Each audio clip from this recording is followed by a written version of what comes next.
Американские посольства, российские и турецкие. И потребуют от руководства, чтобы нас приняли, наконец начали с нами нормально разговаривать. Спасибо. Федор Никодимович, я согласен, вы говорите очень правильные вещи, все очень правильно, я поддерживаю их на 101%. Я хочу задать вам вопрос, что вы лично сделали за последние 7 лет, чтобы вот этого не случилось? Вы 7 лет находитесь у власти, что вы сделали? Вы член исполкома, я не знаю, официально. Что вы сделали за 7 лет, чтобы не допустить до вот этого ситуации? Я согласен на 101%, о чем вы сказали. Это личный вопрос. Отзовите свой вопрос, Это личный вопрос. занимайтесь демагогией. Генерала хочешь получить? Да, генерала. Уважаемый коллега, Отзови свой вопрос. давайте не будем сейчас пьяниться. Но такой же вопрос можем и Анатолию задать. Что он за год сделал? Но мы не будем сейчас этим заниматься. Все. Правильно. Уважаемые коллеги, я здесь хотел попросить буквально одно. Не пытайтесь защищать позиции политических партий, которые вы здесь представляете. За нами народ, и те проблемы, которые надо решать, их надо решать не исходя из политических позиций политических партий, которые представляют, а из интересов нашего народа. Партии приходят и уходят. Чем мы гости в этом бренном мире? Уважаемые коллеги, присутствующие, дайте высказаться, господа. Всем нам ясно, что в настоящее время идет начатая информационная война против гагаузской автономии. Это может только глухой и слепой не видеть. Мы все с вами нормально и видим, что началась информационная война. Все хотят размыть результаты референдума, Центр хочет размыть результаты референдума.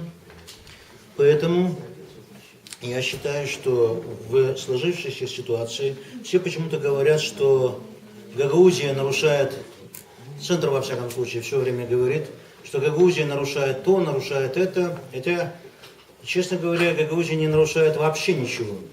Гагаузия в силу своих исключительных прав и полномочий назначила референдум и провела. Вопрос нужно поставить так. Почему Центр нарушает закон, Конституцию и права Гагаузии? И в связи с этим потребует от прокурора Гагаузии возбудить уголовное дело против центральных властей, нарушающих законы Республики Молдова. Это на полном серьезе.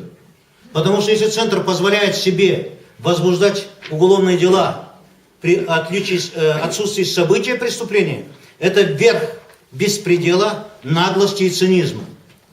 Поэтому я бы попросил, чтобы мы сегодня потребовали отдельным постановлением или как угодно, чтобы прокурор Гагаузии все-таки возбудил уголовное дело против центральных властей и пусть в процессе расследования выяснит, так это или не так. И потом доложит нам.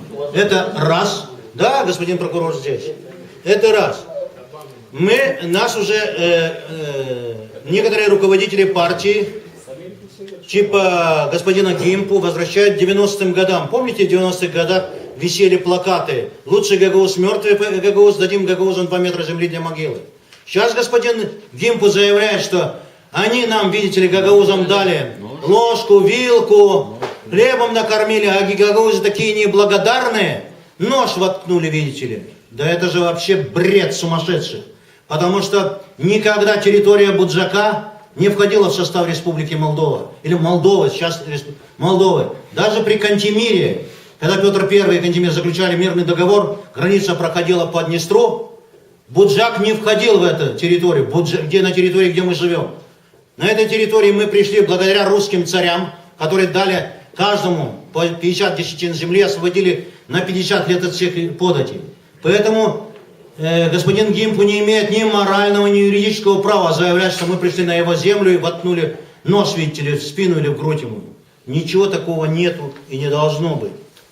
Я предлагаю, чтобы мы приняли все-таки заявление по этому поводу, обратились к руководству Республики Молдова, поддерживая коллегу, потому что вокруг референдума до этого шли дебаты, споры, обливание грязью. Перед этим в процессе референдума, в принципе, Да, получается так, в то же воскресенье, в 8 часов, незаконно, почему не возбудить уголовное дело, что в 8 часов меня незаконно в воскресенье продержали, с 3:30 до без 5:12 продержали в Каушанском районном комиссариате полиции. Сначала не могли придраться ни к чему, потом ваша машина, ориентировка на вашу машину, дебилизм полный. Потом даже забыли извиниться, отпустили. Это ненормальное явление, когда власть придержащие так делают. И сейчас идет целенаправленное разжигание страстей, чтобы здесь возник конфликт. Здесь все мирно прошло, все мирно идет. Мы провели референдум. Мы уже определили не наше право, как, а мы уже, народ принял, что в случае изменения статуса Республики Молдова, Гагаузия становится независимым государством Республики Молдова. Уже все, он определился. Больше к этому вопросу мы не должны возвращаться. И не должна Румыния признавать или не признавать, как заявляет внешнеполитическое ведомство, что она не признает. Да наплевать, что они не признают. Что это? Румыния должна признавать наше право. Румыния должна вмешиваться в внутренние дела Республики Молдова, потому что в законе об особом правовом статусе уже прописано, что мы имеем такое право. Мы просто обозначили механизм. Если Румыния не признает это, значит она не признает и закон об особом правовом статусе. Такое не должно быть. Учитывая, что все-таки референдум – это самая демократическая форма выявления отношений населения по насущным и волнующим его вопросам, Швейцария решает практически все вопросы посредством референдума. Весь западный демократический мир время от времени проводит или объявляет о проведении референдума по внутриполитическим, социальным и государственным важности вопросам. Канада, Бельгия, Шотландия о выходе из Англии, Каталония о выходе из Испании, скандинавские государства. И все нормально.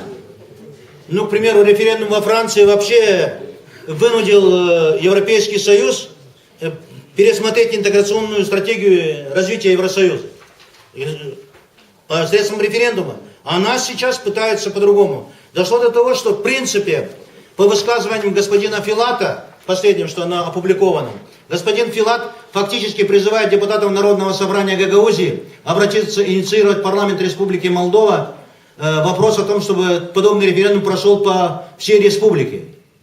Потому что господин Филат заявил, что народ Республики Молдова за евроинтеграцию, а гагаузы, видите ли, против. Но чтобы доказать это, он должен провести тогда референдум.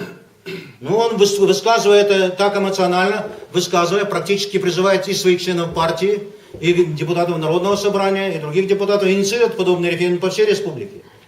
Так нельзя делать. И еще один вопрос. Когда мы сегодня будем принимать по этому поводу, чтобы не происходило больше подобных явлений, потому что то, что сейчас идет попытка запугать, зашельмовать, это ясно. Если мы сейчас просто испугаемся, нас по одному, или других, нас могут депутатов ничего не сделать, а вот те, кто проводил референдум, в избирательных участках, Центральной избирательной комиссии, территориальное бюро, могут по одному затаскать, или оштрафовать, или осудить условно. Мы не должны допустить этого. Референдум проходил в рамках правового поля.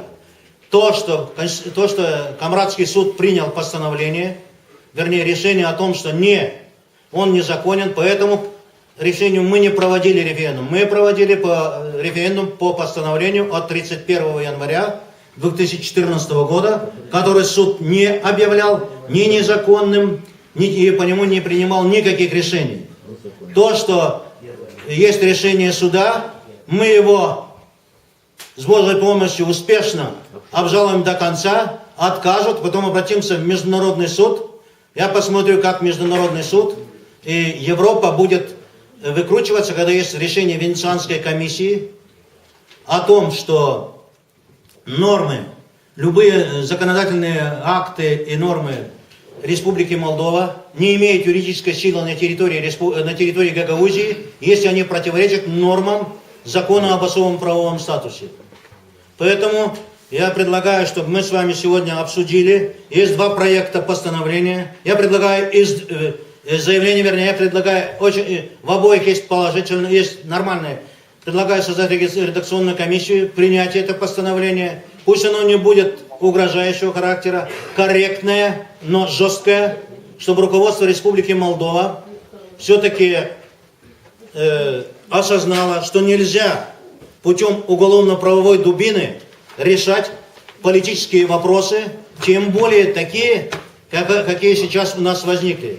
Сам Центр нарушает законодательство и обязательства, которые взяла на себя по соблюдению прав Гагаузии, потому что в статье 25 записано, что гарантом наших обязательств, которые записаны в законе об особом правовом статусе, является Республика Молдова. Если этого не произойдет, я все-таки предлагаю на одной из ближайших сессий все-таки поставить вопрос о том, чтобы обратиться к Российской Федерации, к Турции, чтобы они были гарантами исполнения этого закона, потому что Молдова нарушает этот момент. Думаю, что тоже будет поставлен повестку дня. Если также будет дальше продолжаться. Но то, что сейчас Центр делает, я уверен, что это попытка подвести нас к тому, что мы раньше высказывали в случае, если Молдова не будет выполнять закон об особом правовом статусе, выйти еще с одним референдумом и о том, чтобы выйти из состава Республики Молдова. Я думаю, что Центр не хочет этого, и мы не хотим этого. Мы хотим жить в составе Республики Молдова, в одном общем доме, но в разных квартирах, и где мы каждый должен быть хозяин своей квартиры, но содержать общий дом в чистоте, в порядке, чтобы он не протекал и стены не рушились. И поэтому я думаю, что руководство Республики Молдова все-таки осознает всю ответственность момента и прекратит такое давление. Спасибо.